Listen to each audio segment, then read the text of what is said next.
What's going on, guys? It's New York Prepper here, and I wanted to do a video on extremists and extremist groups after the collapse of society, or after a grid down event, an SHTF event, WROL, TEOTWAKI, or the apocalypse.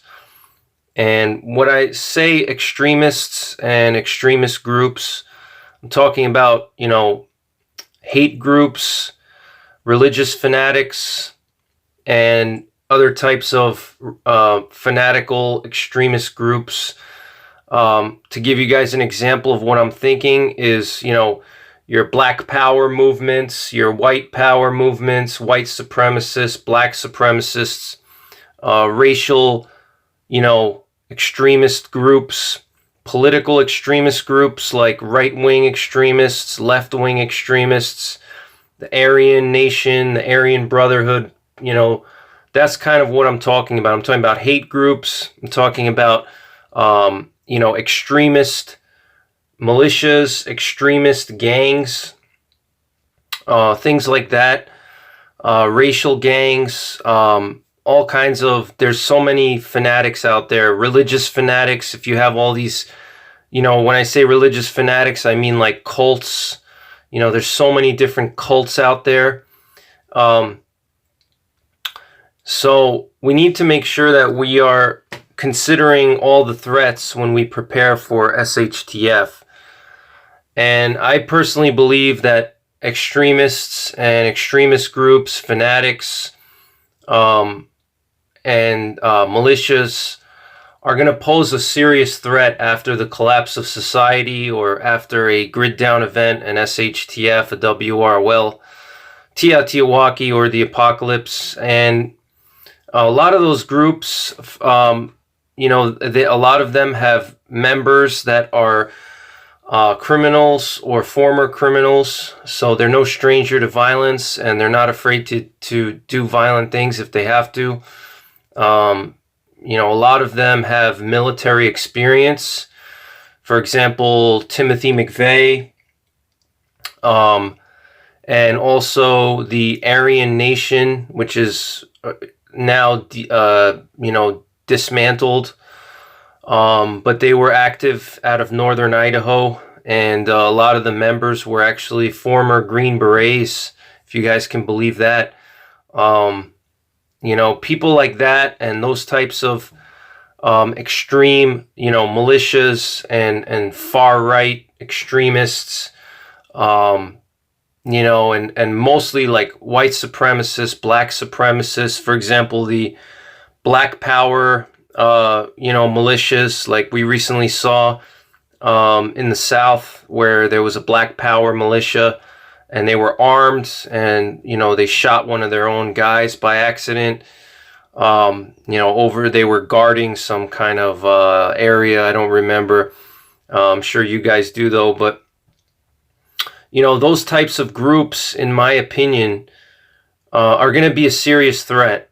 Because they're going to be able to act out their biggest fantasies. Once the rule of law collapses, there's no law enforcement, there's no punishment for their crimes. They can basically get away with murder. Literally, they can get away with murder.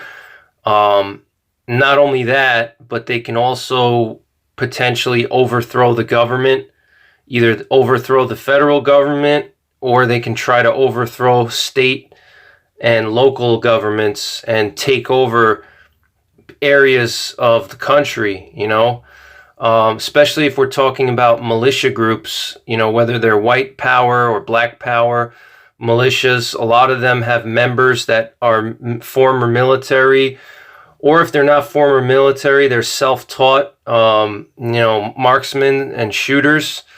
So they know how to shoot. And if you get enough of those types of guys together, that they could potentially overwhelm a local, police force. If you have a sheriff's office, let's say a county sheriff in a rural area may have, 100 deputies or 50 deputies or 200 deputies. That's not that much, that's a small force. And if you have a white power militia come in and they have 1,000 guys or 5,000 guys. They all have guns. They're all decently, good shooters. They'll be able to pretty much take over that county. 200 deputies is not going to really be able to fight off 5,000 guys or 1,000 guys or even 500 guys. That's going to pose a problem. So I think that a lot of these extremist groups are going to try to act out their fantasies by not only trying to overthrow local governments, overthrow state governments, they may even try to overthrow the federal government, because when there's a grid down situation, there's no power, there's no rule of law, it's the Wild West, there's lawlessness everywhere. These extremist groups are going to mobilize and try to take advantage of the situation.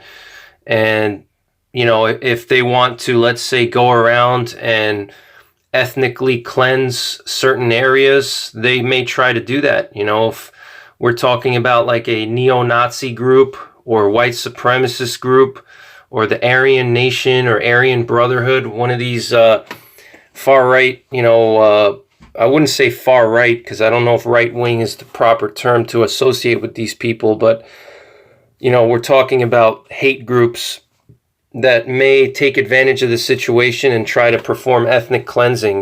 They may want to go through an area and kill Jewish people or kill white people or kill, Catholics, whatever. Whatever their, hate is, they're going to act out on that hatred because they know that they can do what they want and get away with it as long as people don't fight back against them, So that's one of the reasons why you want to be well armed. You want to know how to shoot well. You want to maintain your firearms well. You want to know about basic tactics. You want to be in good shape, because you're going to have to be a one-man army or a one-woman army. If you come across a group of neo-Nazis and they're going door to door and they're asking people if somebody's Jewish and they're killing people that are Jews, you need to be able to fight back. If you don't have a firearm and you're going up against guys with firearms, you have no chance. And do I believe that could happen? I absolutely believe it could happen. Just look at Timothy McVeigh. All right, Timothy McVeigh bombed the Oklahoma City building. He bombed a hospital. He killed hundreds of people, and that wasn't even during a grid down situation. The power was up. The rule of law was there. The economy was fine. All right, so if you have somebody like Timothy McVeigh who, was willing to bomb innocent people and kill hundreds of innocent people at a hospital, what do you think these types of people are going to do when the grid goes down and there's no way that they can be punished and no way that they can be traced, their activities can be traced and tracked down and arrested, and so that's a big concern of mine. I think that it's going to be like a green light for all these extremist groups and all these hate groups. And I would not be surprised if some of them do like door-to-door cleansing in their areas, where basically they go through a neighborhood and they just go door to door. They kick in people's doors, or they surround a house and they tell people that they want to know if there's any Jewish people inside, or if there's any Catholics inside, or Protestants, or whatever, white people, Spanish people, whatever their hatred is, they could potentially do that, and I would not rule that out, and if we're talking about true SHTF and really being a well-rounded prepper, you have to factor in all possibilities. You can't just say, oh, that's not likely, that's never going to happen. That's, I'm not really worried about that. You can't say that, because then you're not really a prepper. You're not really a prepper. Preppers, we prep for every situation. And so that's kind of my opinion. And I think also they could try to overthrow the government. There's a lot of neo-Nazi groups back in the 80s and 90s, the Aryan Nation, which was founded by Butler. I think his name was Richard Butler. They actually were training to try to overthrow the federal government, and a lot of their members were ex-Green Berets, ex-special ops guys, ex-military, and they were training themselves to try to overthrow the government, all right? So that's another major concern. That we need to think about is, when the grid goes down, there's going to be a vacuum. The normal government and the normal law and order is going to be suspended. It's going to be gone. And there's going to be a power vacuum. And somebody has to fill that vacuum. The president is going to be in his bunker. A lot of local leaders are going to be missing. So we could potentially have these extremist groups overthrow local governments, like I mentioned. They can drive out sheriffs and deputies from a county and take over the whole area, especially if they're well armed. They can take over entire regions of the country. If they have a large enough force, they have enough supplies, enough manpower, weapons, they can literally take over an entire section of the country and secede from the country and have their own borders, their own, security force that's going to patrol. And, it's kind of like if you watch The Walking Dead, Negan and his group, it's kind of the same thing, They could do something like that where they take over an entire section of the country, or even just a local area, or even the whole country itself. They could try to take over the whole country. That's probably less likely to happen successfully, but I could definitely see them taking over local areas, regional areas, states and counties and towns and things like that. And again, this is why in some of my earlier videos, I always talked about how after SHTF, you need to also not only be concerned with looters and marauders and things like that, but you have to also be concerned with extremists and hate groups, because you never know what's going to be out there. It's going to be like the Purge, and if you meet someone on the street after SHTF, they could be looking at you from a hate-filled mindset, and they may try to do you harm or do your family harm because of your skin color, because of your religion, because of where you live, your economic status. You just don't know. So you have to be very careful. You have to be well trained. You have to know how to defend yourself and defend other people, and you have to be mentally ready to confront a situation like this. What would you do if a neo-Nazi group or a Black Power group or something like that, literally took over your area? They drove out the local deputies, and or the deputies wouldn't even be around because the grid would be down. But what would you do if they try to take over your whole area? How are you going to eliminate them? How are you going to drive them out and reclaim your town and reclaim your county, back from these people? You need to think about that. And that's where training comes into play, knowing tactics, knowing how to shoot, being able to survive in the woods in case you have to do extended missions and operations. Being physically fit is important. So I just wanted to talk about that because I don't think a lot of people think about that. And I think that they're really going to pose a threat. In addition to extremist groups and hate groups trying to take over the government, overthrow the government, or gain control of an area. I talked about ethnic cleansing, which I think they would probably try to do. In addition to that, we could see turf wars. We could see wars between the neo-Nazis and the Black Panthers or the Black Power movements or whatever.